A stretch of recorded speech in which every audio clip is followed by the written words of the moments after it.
Well, I think as a result of the movement, as far as my family is concerned, it made us better individuals as it relates to knowing what we were entitled to be and what we had been deprived of. We had been denied a lot of opportunities. And after the movement started and doors started opening up for us, we were able to walk into doors that we never would have done if we had not even started this. Mm-hmm. If you were in control of the movement and could go back and change some things, what would you change? I wouldn't change anything. Not anything. Change anything? I wouldn't change anything. That's interesting. Reverend Shuttlesworth says the same thing, that he would not change anything. No, I would not. And I asked him if he would change the beating that he received at Phillips High School. He said no. Excuse me. What's the assessment, your assessment of the Birmingham movement? How successful? What did it accomplish? The Birmingham movement, really the one thing that I was very proud of, it showed unity. It brought us together as a black race and some whites. It wasn't just all blacks, there were some whites. It brought us together as a community, working together to break down the barriers of segregation and discrimination, jobs for the citizens of Birmingham, the opportunity to go into the stores and shop, as well as have clerks and employees hired at these stores, and the opportunity to go into, because there were some stores at that time where you could go and buy a dress, but you couldn't even try it on in those stores. So that, along with the fact that we have policemen that we see and very proud to see they're black, and now chief of police, the mayor is black. I'm very proud of the assessments for the Birmingham. Mm-hmm. You mentioned that there were whites that were involved in the movement. Yes. There were local whites. Yes. Can you, what were their roles, the local whites that were involved? Well, we had some whites who would give money, and for fear of their own life or their jobs, they were afraid to be visible. But there were some whites who did give money, and then there were whites who would be supportive in ways that they could without it being known to others. We had an attorney named Morgan that was active. Charles Morgan was active and was helpful to us.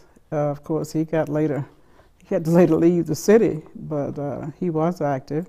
And then there was a man by the name of Reverend Lamar Weaver, who was active and sat at the bus station with Reverend Shuttlesworth and his wife when they sat at the Birmingham Terminal Station in the white section.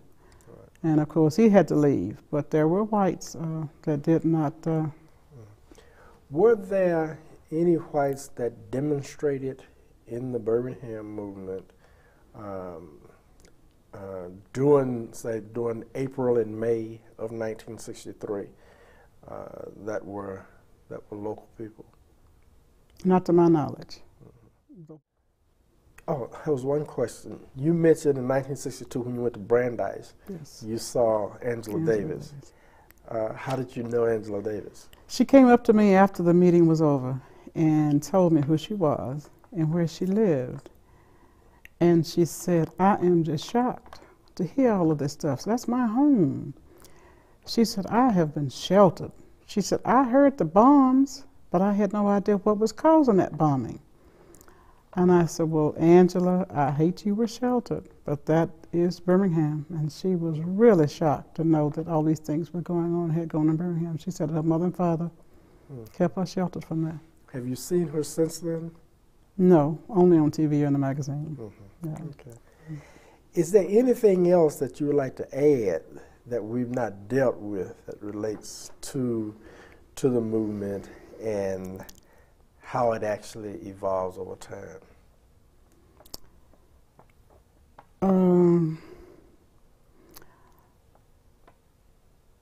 I am very proud of that I've had the opportunity to be a part of this movement.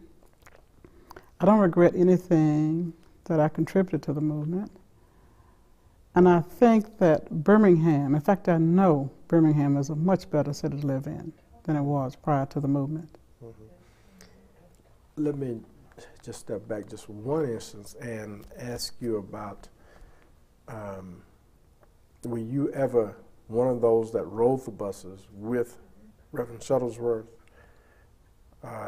during the early stages, 56, 57, 58? You know, many people were riding the bus and riding, Right. in fact, in front of the boards. Right. Did you participate in that? No. Never did. As you said, you needed to stay Yes. where you were because of your position, Right. and that was commendable. Can you tell me just a little in conclusion about the suit that you and your husband had against the park Okay. board? Okay. The lawsuit was filed back in the 50s when we were filing for desegregation of buses. We were not allowed to go into the parks and let our children play like other children in the city of Birmingham. We could not go to the park on 3rd Avenue West, not the fairground. I mean, those were places that we could not enter. So Reverend Shuttlesworth brought it up in one of our meetings, and I told him that we would sign for that lawsuit and be the parties for it. And that's what we did. And then the law would change later and it was desegregated.